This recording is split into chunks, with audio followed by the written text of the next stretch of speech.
नमस्ते दोस्तों, क्या आप सोच सकते हैं कि किसी पिता के लिए इससे बड़ा सदमा क्या होगा कि उसका जवान बेटा अचानक गायब हो जाए और हफ्तों की तलाश के बाद भी उसकी लाश एक बोरी में बंद मिले, और वो भी ऐसी दर्दनाक हालत में कि उसे सड़क किनारे जानवरों ने खा लिया हो। आज हम बात कर रहे हैं अयोध्या के शरीफ चाचा यानी मोहम्मद शरीफ की, जिनकी कहानी एक व्यक्तिगत त्रासदी से शुरू होकर मानवता की एक बहुत बड़ी मिसाल बन गई। ये कहानी शुरू होती है 1992-93 के उस दौर में जब पूरा देश सांप्रदायिक तनाव की आग में झुलस रहा था। इसी माहौल के बीच शरीफ चाचा का बड़ा बेटा रईस खान, जो सुल्तानपुर में केमिस्ट का काम करता था, लापता हो गया। शरीफ चाचा ने 1 महीने तक उसे हर अस्पताल और मुर्दा घर में ढूंढा, लेकिन अंत में उन्हें जो मिला वो रूह खपा देने वाला था। पुलिस को एक लावारिस लाश मिली थी। शरीफ चाचा ने अपने बेटे को केवल उसकी कमीज पर लगे एक दर्जी के लेबल से पहचाना। एक पिता के लिए यह दृश्य असहनीय था। जिस बेटे को उन्होंने आंखों का तारा बनाकर पाला, उसे मृत्यु के बाद सम्मान की 2 गज जमीन तक नसीब नहीं हुई। यहीं से जन्म हुआ एक ऐतिहासिक संकल्प का। उन्होंने कफन को साक्षी मानकर कसम खाई कि जब तक वो जीवित हैं, अयोध्या में कोई भी शव लावारिस नहीं माना जाएगा। शरीफ चाचा ने अपनी पुरानी साइकिल और हाथ गाड़ी को अपना साथी बनाया। उनका काम करने का तरीका बहुत ही सिस्टमैटिक था।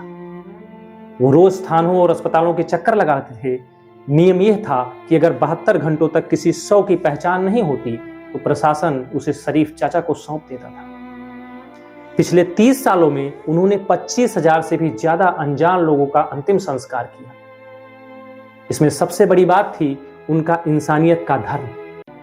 अयोध्या जैसी जगह पर जहां धर्म के नाम पर काफी विवाद हुए, शरीफ चाचा ने कभी मृतक का मजहब नहीं देखा।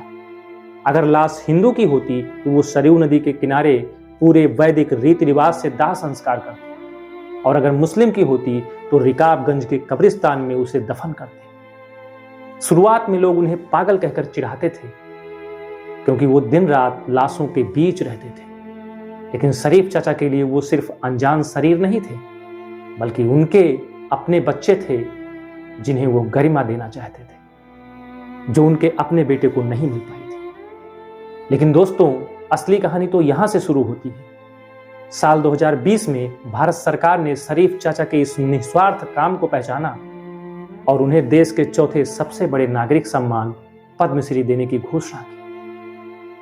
लेकिन क्या आप मानेंगे कि जिस आदमी ने 25,000 लावारिस लाशों को सम्मान दिया, वो खुद इलाज और 2 वक्त की रोटी के लिए संघर्ष कर रहा था। जनवरी 2020 में नाम का ऐलान तो हो गया, लेकिन फिर आया कोरोना और लॉकडाउन, जिसकी वजह से अवार्ड सेरेमनी टलती गई। आखिरकार 8 नवंबर 2021 को शरीफ चाचा दिल्ली पहुंचे और राष्ट्रपति रामनाथ कोविंद के हाथों अपना सम्मान लिया। लेकिन विडंबना देखिए, जब शरीफ चाचा राष्ट्रपति भवन की भव्यता के बीच खड़े थे, तब अयोध्या में उनका परिवार भारी कर्ज में डूबा हुआ था। यहाँ कुछ हैरान कर देने वाले फैक्ट्स हैं जो हमें सोचने पर मजबूर करते हैं।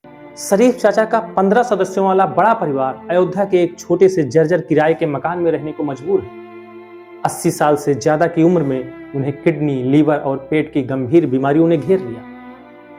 उनकी साइकिल की दुकान बंद हो गई और परिवार दवाइयों के लिए केमिस्टों और साहूकारों के कर्ज तले दब गया। जब मीडिया में उनकी बदहाली की खबरें आईं, तब जाकर प्रशासन जागा। स्थानीय सांसद, जिन्होंने खुद उनके नाम की सिफारिश की थी, उन्हें यह जानकर हैरानी हुई कि शरीफ चाचा को अब तक कोई आर्थिक मदद नहीं मिली। हालांकि बाद में उत्तर प्रदेश सरकार के मंत्रियों ने मदद का हाथ बढ़ाया और इलाज के लिए फंड्स दिए गए। लेकिन सवाल वही खड़ा रहता है, क्या हमारे देश में अनसंग हीरोज को सम्मान देने के लिए उनके आखिरी वक्त का इंतजार करना जरूरी है? दोस्तों, शरीफ चाचा की कहानी केवल एक व्यक्ति की महानता के बारे में नहीं है, बल्कि ये हमारे समाज के लिए एक आईना है। उन्होंने अयोध्या जैसी संवेदनशील जगह पर धर्म की दीवारें तोड़कर इंसानियत को ऊपर रखा। उन्होंने सिखाया कि राइट टू डिग्निटी केवल अमीरों का नहीं, बल्कि हर उस इंसान का हक है जिसे समाज लावारिस मानकर छोड़ देता है। आज शरीफ चाचा अपनी बीमारी से लड़ रहे हैं, लेकिन उनकी विरासत उन हजारों गुमनाम कब्रों और शमशान की राख में सुरक्षित है, जिन्हें उन्होंने अपना नाम और कंधा दिया। तो आपको क्या लगता है, क्या ऐसे समाज सेवियों के लिए सरकार को एक फिक्स्ड पेंशन या सुरक्षा स्कीम नहीं बनानी चाहिए? अपनी राय कमेंट्स में जरूर बताएं। मिलते हैं अगले वीडियो में। जय हिंद।